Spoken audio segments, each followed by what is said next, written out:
You're listening to the Jonesy and Amanda podcast. From the Daily Oz, it's time.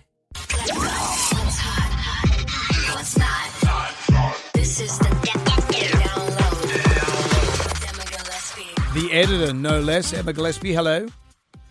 Hello. Hi, Emma. The Epstein files, where do we even start? There's a frustrating lack of momentum, of accountability, but it seems that the British politicians are now being hit. Yeah, it's really going right around the world, this Epstein file virus. We got this new drop at the end of January, 3 million more files from the US Department of Justice. I saw an amazing stat that if you printed out all of the files, emails, letters, everything in this latest drop, that it would be taller than the Eiffel Tower if you stacked all the documents together. Wow. So that's how many files we're talking about. And that's how much evidence there is, and yet no one can actually find any perpetrators. Well, exactly. But this is why we're kind of learning more and more each day as people far more clever than I am are working their way through these files and around the redacted dots. But the big scandal, I suppose, of the week, of the moment, is centering around this British politician, a guy named Peter Mandelson. Now, he's a mainstay of the Labour Party in the UK. He's been in politics for 25 years. He was serving as the UK's ambassador to the US for about a year, but that's all changed. He was sacked from the role because these emails came to light of what seems to be a very close relationship with Jeffrey Epstein.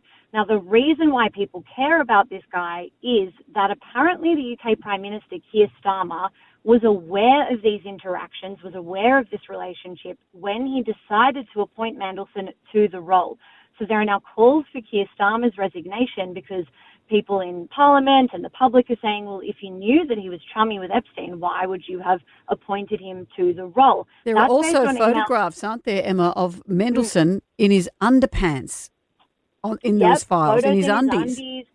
Yep, there's some pretty lewd emails, I guess, of Epstein and Mandelson talking about strippers and calling each other naughty boys and all kinds of things. So they were clearly very, very chummy.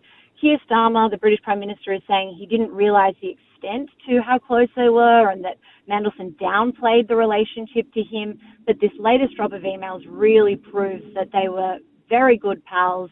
Mandelson emailed Epstein when he was in prison, when he was released, talking about how were they going to celebrate.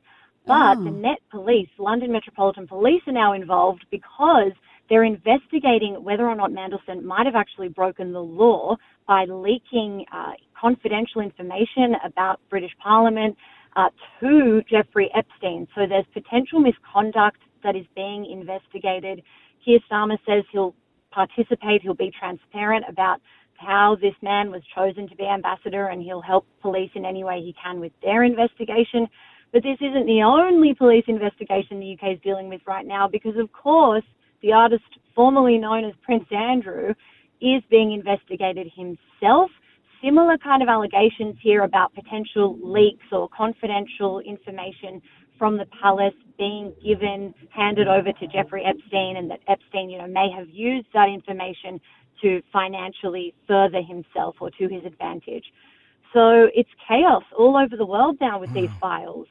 A lot of high-profile people sweating away, that's for sure. And rightly so. Well, not Prince Andrew. Yeah. He's all right. He says he can't sweat. He's not sweating, but everyone else is sweating. He can't sweat. Em, you are great. Sure are. Thank you for joining us. Okay, your download is complete.